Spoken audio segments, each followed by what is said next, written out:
प्रार्थना है, गृहस्थ पुरुषों से प्रार्थना है, यदि आप गृहस्थ रहते हुए अपनी पारमार्थिक उन्नति चाहते हैं, अपना परम कल्याण चाहते हैं, भगवत प्राप्ति चाहते हैं, तो आप 2 प्रतिज्ञाएं अपने जीवन में कर लीजिए कि हम परस्त्री और परधन के आकर्षण का विष के समान त्याग करेंगे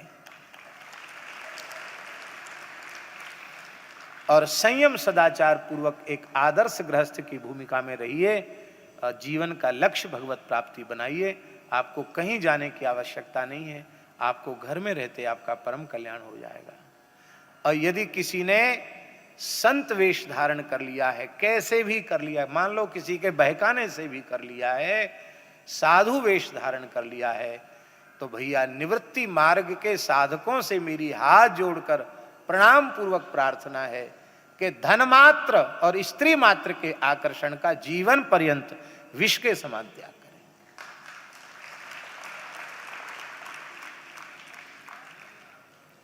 बस गृहस्थ के लिए इतनी सावधानी को परधन और परस्त्री के आकर्षण से अपने को बचावे, और साधु के लिए, विरक्त के लिए, सन्यासी के लिए यही है कि जीवन में धन मात्र और स्त्री मात्र का आकर्षण अपने चित्त पर न आने दे।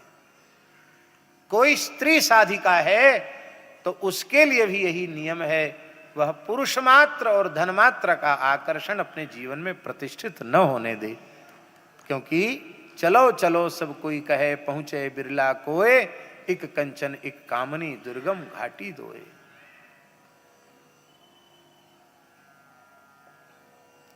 संत मलुकदास जी कहते हैं विरक्तों के लिए, इसमें नारी निंदा नहीं है, नारी घोटी अमल की, अमली सब संसार, को एक साधु ऐसा ना मिला, जो संग उतरा हो पार।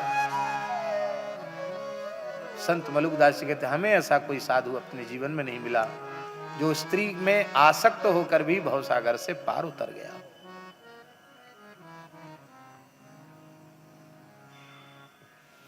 इसलिए विरक्त साधकों का धर्म क्या है? नारी नाहि निहारिये, करे नयन की चोट, को एक साधु उबरे, पर ब्रह्म की ओट।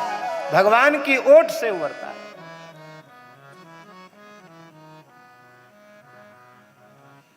हम बड़े प्रेम से स्मरण कर रहे हैं हमारे गीता प्रेस के समर्पित सेवक श्री राधा वल्लभ जी जालान।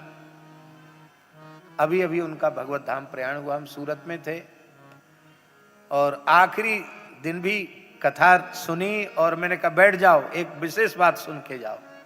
बैठ के सुने और बड़ी दिव्य गति से, जैसे कोई साधक, कोई संत प्रयाण करता है, इस पद्धति से उन्होंने धाम प्रयाण किया। वो कह रहे थे हम चलेंगे इस बार, इंदौर की कथा में चलेंगे, हमको अपने पास रखना, हमको नीचे रहने की व्यवस्था कर देना, और नहीं तो ऊपर हो तो फिर लिफ्ट होनी चाहिए, हम चढ़ नहीं सकते। बड़े प्रसन्न रहते थे।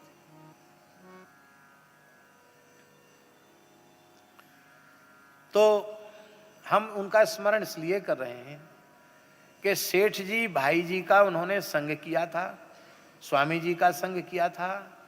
उसका लाभ ये था कि उन्होंने अपने गृहस्थ जीवन में भी कभी अपनी पत्नी के अतिरिक्त किसी नारी के ऊपर दृष्टि उठाकर नहीं देखा। आप सोचिए, एक गृहस्थ व्यक्ति,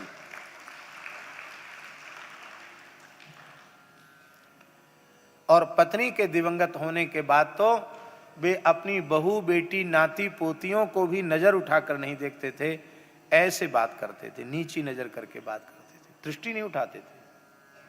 और उनके वसीयत में लिखा था कि मेरे मृत शरीर का स्पर्श भी कोई हमारे परिवार की स्त्रियां भी न करें, सब प्रसन्न रहें, राम नाम का जप करें।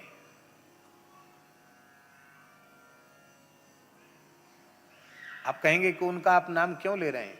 हम इसलिए ले रहे हैं कि ऐसा कोई गृहस्थ है तो उस गृहस्थ को हम संत ही मानते हैं। वो गृहस्थ संत है, संत है। संसार को मत दिखाओ, भगवान की दृष्टि में बहुत अच्छे हो जाओ, बस भगवान तुम्हें प्यारे लगे, तुम भगवान के प्यारे बन जाओ, बस इतने से काम हो जाएगा। बीच में संसार को मत आने दो। यही है अहेतुक अप्रतिहत ज्ञान और अहेतुक अप्रतिहत वैराग्य। अब अहेतुकी अप्रतिहता भक्ति कैसे होगी? वो सत्संग से होगी। तात भगति अनुपम सुख मूला, मिलहि जो संत हो ही अनुकूला। अभी देखो नवदा भक्ति का प्रसंग आया सबरी माई के और भगवान नवदा भक्ति में, तो प्रत्येक भक्ति में शर्त रखी है भगवान ने, लेकिन एक भक्ति में कोई शर्त नहीं रखी। कौन सी भक्ति?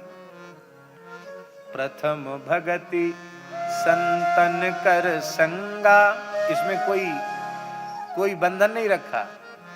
और दूसरी भक्ति में दूसरी रति मम कथा प्रसंगा, दूसरे में विशेषण रति के बिना कथा सुनोगे तो भी काम नहीं आएगा। प्रमादेन हतम श्रुतम, सावधान होकर प्रेम पूर्वक सुनो। दूसर रति मम कथा प्रसंगा। गुरु सेवा में भी गुरु भक्ति में भी उन्होंने एक मर्यादा स्थापित, गुरुपद पंकज सेवा तीसरी भक्ति अमान। अमान गुरुपद पंकज सेवा, मान रहित होकर गुरुपद पंकज सेवा। गुरुजनों से कभी आदर सम्मान की इच्छा स्वप्न में भी न होवे, अमानी भाव से गुरु महाराज की सेवा करें। गुरुपद पंकज सेवा, तीसरी भक्ति अमान। और चौथी भक्ति जो हम लोग कर रहे हैं कथा कीर्तन, ये क्या है?